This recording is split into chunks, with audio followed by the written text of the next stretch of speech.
You know that feeling, right? Your phone buzzes in your pocket, but there's no call, or you hear a faint voice on a line that should be totally silent. But what happens when those little glitches become something more? Today, we're diving into phantom calls, this really weird phenomenon that blurs the line between a simple tech error, a human hoax, and, well, something we just can't explain. Now get this. That line isn't from some horror movie. It's the official conclusion from a real police investigation into a string of impossible 911 calls.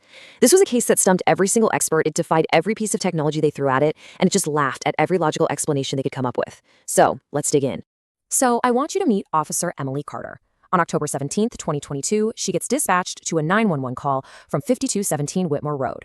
The caller was a woman. She sounded terrified, said there was an intruder in her house. But when Officer Carter gets there, the house is completely, utterly empty. And this is where the story goes from strange to straight up impossible. The phone company gets involved, and they confirm the landline at that address had been physically disconnected for months. Yet for 67 days in a row, the exact same 9-second call for help came in, night after night. And then the new owners move in, and they find a message carved into the floorboards. It reads, "Help me, I am hiding, he is in the house." And it's dated the very same day the previous owner, Margaret Whitmore, Your mind had died. immediately goes to ghosts, right? I mean, a dead woman's call for help echoing for months after she's gone. It's hard not to. But before we go down that rabbit hole, we have to ask a more grounded question.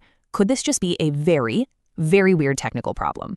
Well, as it turns out, phantom calls are a real thing for telecommunication networks. And they're not just spooky stories told by engineers. They're a serious problem that actually ties up critical emergency resources. And believe me, network operators are working around the clock to figure them out. How a normal call is supposed to work. Your phone, which engineers call user equipment, or UE, sends a signal out.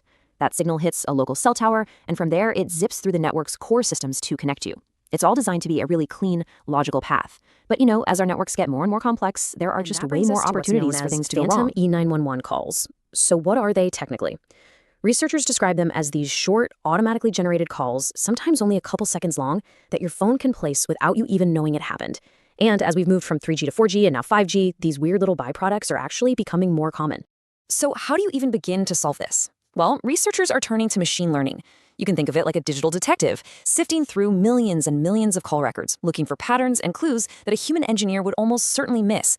It's basically trying to figure out which devices are going rogue.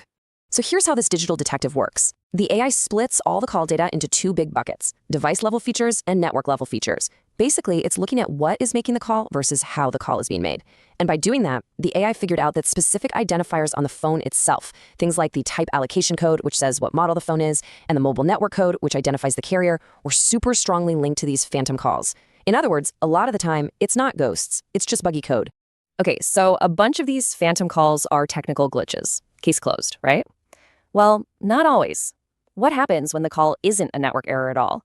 Sometimes the explanation is way more grounded, and it shows that the most believable ghosts are the ones we make ourselves. For this one, we gotta go back in time, all the way back to Germany in the early 1980s, to a dentist's office that was apparently haunted by a ghost named Chopper. This thing became a global media sensation, a huge paranormal mystery that had everybody talking. But the truth was a lot simpler. The story started with these strange, distorted voices on the office phone. Then it got weirder. Chopper started speaking out of sinks, and even the toilets. The police were completely baffled. They spent a fortune on all this high-tech ultrasonic gear. They even brought in parapsychologists. And what was the solution? An officer, just by chance, happened to see the 16-year-old dental assistant, a girl named Claudia, in a mirror's reflection, and noticed her lips were moving. She was a ventriloquist. This hoax was very, very real. Claudia's motive? It was just a simple teenage need to be admired. She and her accomplices, the dentist and his wife, ended up with huge fines and a whole lot of public shame. It's just a crazy reminder that sometimes, behind a huge mystery, there's just a person who really wants some attention. We've got two pretty good explanations for strange calls, a complex technical error or a deliberate human hoax. But let's circle all the way back to that first story, a disconnected landline, a perfectly repeating 9-second call, a message literally carved into the floor. Neither of these explanations feels quite right for that, does it? This is the detail that it lingers. A message from the past that seems to have been transmitted into the future. A plea for help that, according to some investigators on the case, was so intense it might have actually imprinted itself on reality, continuing long after she was gone. Fascinating and honestly kind of terrifying thought. We've been looking at phantom calls as accidents or tricks, but what happens when we start making them on purpose?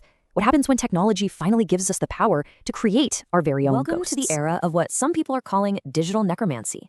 And no, this isn't about seances or Ouija boards. This is about using artificial intelligence to simulate the dead, training algorithms on all their emails, their texts, their social media posts, and bringing a version of them back to talk to us. Think about the fundamental shift here. On one hand, you have the ghosts from folklore. These are basically representations carried by human belief and memory. But on the other hand, you have these new AI ghosts. These are functional representations carried by powerful algorithms that have been trained on every bit of a person's digital footprint. The AI sifts through everything they ever wrote to create this dynamic, conversational echo of who they were. And this, as you can imagine, just opens up a massive minefield of new ethical questions. Who even has the right to raise the dead, digitally speaking? Can an AI simulation of a person be scared or harmed? Should you have the right to opt out of being turned into an AI after you die? These aren't science fiction questions anymore. These are real problems that we need to start thinking about right now. So whether it's the strange echo of a desperate 911 call, a glitch in a 5G network, or an incredibly sophisticated AI chatbot, the line is getting blurrier every single day. The ghost stories we used to tell around the campfire are quickly becoming the technological realities of our present and our future. One final, pretty personal question. Your digital footprint, every email you've sent, every post you've made, every text, it's all a blueprint. As this technology makes it possible to create these functional ghosts, we all have to decide what happens to our own. Will you let your ghost rest in peace, or will you program it to keep on calling?